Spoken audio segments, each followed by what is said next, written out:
Then they'd take a badge and they'd look around and they'd take a handful. And there's all these amazing reactions. The whole point of the show was that was the art, that was the happening of these people reacting to it.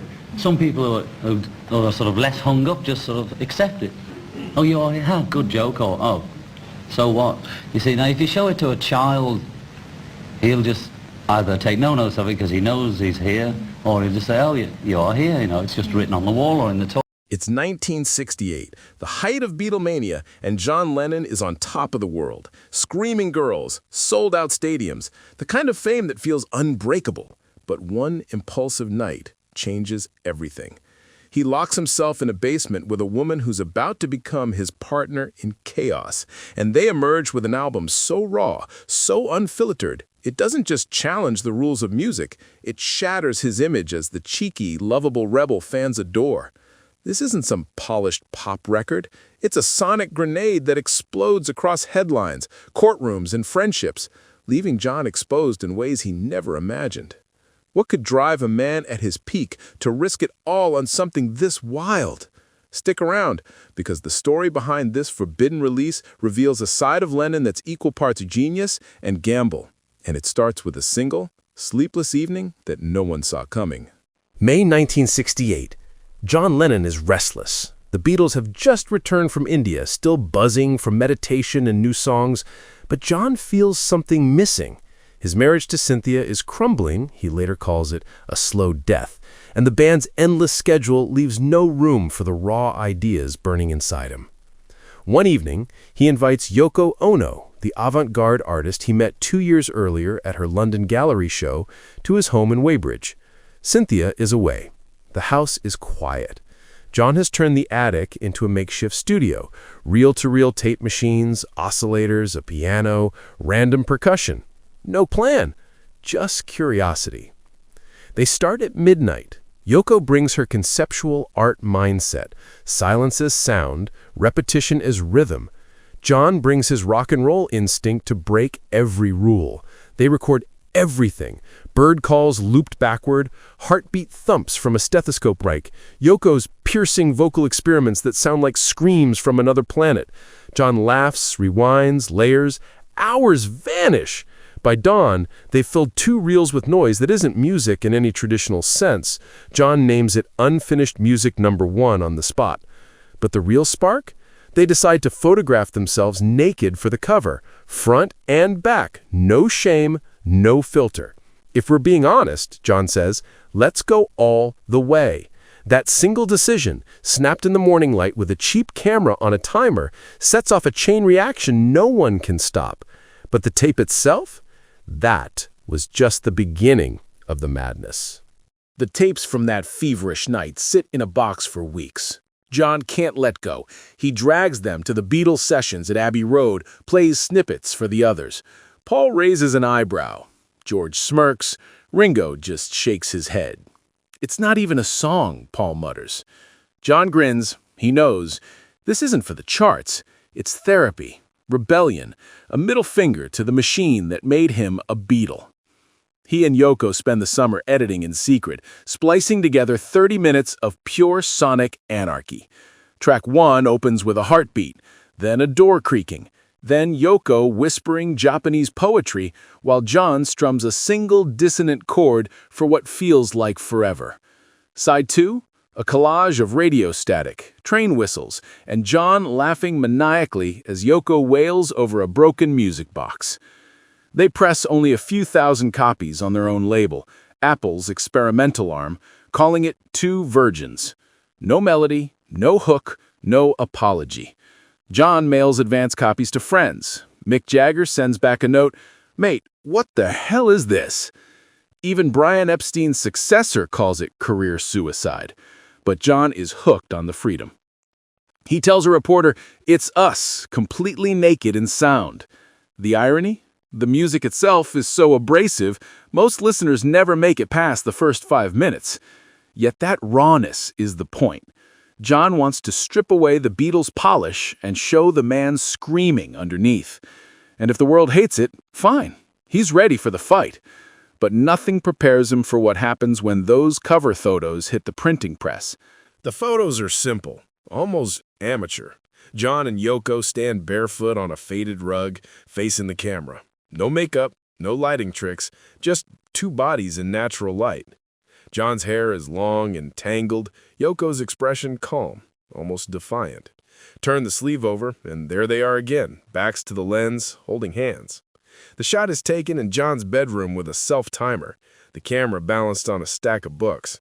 They developed the film themselves in a local lab, giggling like teenagers. When the prints come back, John slaps one on the table and says, "That's the cover, no debate." Apple Records panics. Executives beg for a compromise, maybe a fig leaf, a blur, anything. John refuses. "If Michelangelo can paint naked people on a chapel ceiling, we can put this on a record." They settle on a brown paper wrapper for stores, but the damage is done. Printers in Britain flat out refuse the job. The final sleeves are rushed through a small plant in the Netherlands, then shipped under plain cover. Test pressings leak to the press. The Daily Mirror runs a censored version with black bars and the headline, "Beatle Bears All, Shocks Nation." Radio DJs joke that the cover is the only thing worth looking at. Stores that dare stock it keep copies behind the counter like contraband. Parents write furious letters. One chain in the American Midwest wraps every copy in butcher paper and labels it adults only. The outrage spreads faster than the music ever could. But the real chaos erupts the moment those crates hit customs. November 1968. The first shipment of two virgins lands at London's Heathrow Airport, bound for Apple's offices. Customs officers open one crate, spot the cover, and freeze. Within hours, the entire lot is impounded under Britain's obscenity laws. Police in plain clothes arrive at record warehouses in Manchester and Liverpool, confiscating boxes before they even reach shelves. One sergeant later tells reporters, "We're not art critics, we're protecting public decency." In the United States, the reaction is nuclear. New Jersey State Police raid a distributor in Newark, hauling away 30,000 copies in unmarked vans. The owner is charged with distributing pornographic material. EMI, the Beatles' parent label, publicly washes its hands of the project, issuing a statement that Two Virgins is an independent venture with no connection to the band. John and Yoko fly to Amsterdam for a press conference. Reporters scream questions about indecency. John stays cool. "It's just two middle-aged people standing there. If that offends you, look at your own hang-ups." Back in court, the case against the Newark distributor hinges on a single question. Is this art or filth? John testifies via affidavit, arguing the cover reflects the album's theme of total honesty. The judge isn't swayed. He rules the sleeve likely to deprave and corrupt, and every seized copy is ordered destroyed. Fans start smuggling records across borders in suitcases. Bootleg versions with censored covers flood the underground shops. The controversy catapults sales past 100,000, mostly to people who never play the thing. But the legal battles are only half the war. The real wounds come from the people closest to John. The fan mail turns vicious overnight. Teenage girls who once camped outside Abbey Road now sent envelopes stuffed with hate. One letter, read aloud on a BBC radio show, calls John a disgusting traitor who spat on everything the Beatles stand for. Record stores report mothers dragging kids away from the counter, yelling that Lennon has gone mad with that Japanese witch. At a Beatles business meeting in London, Paul McCartney lays a wrapped copy of Two Virgins on the table like evidence in a trial. "This is going to kill us," he says. George Harrison, usually the quiet one, snaps, "You've made us a bloody joke." Ringo stays silent, but later tells a friend he feels embarrassed to be in the same band. Cynthia Lennon, still legally John's wife, sees the cover in a tabloid and collapses in tears. Friends say she whispers, "That should have been us." The press camps outside her door for days. John brushes it off in interviews. If they can't handle honesty, that's their problem. But privately, the isolation stings. Invitations to industry parties dry up. Old Liverpool mates stop calling. Even Apple staff gossip in hallways about John's midlife crisis. Sales of Beatles records dip in conservative markets. One American chain pulls Sgt. Pepper from prominent displays until the scandal blows over. John doubles down, telling Yoko, let them choke on it. He starts wearing the brown paper wrapper as a scarf in public, daring anyone to say a word. Yet the fracture inside the band runs deeper than anyone admits, and the cracks are about to spiderweb into every corner of John's future. The storm around Two Virgins never really dies, it just mutates. By early 1969, John is no longer just the witty Beatle. He's the guy who mails acorns to world leaders and stages bed-ins for peace. Every move gets filtered through the lens of that naked cover.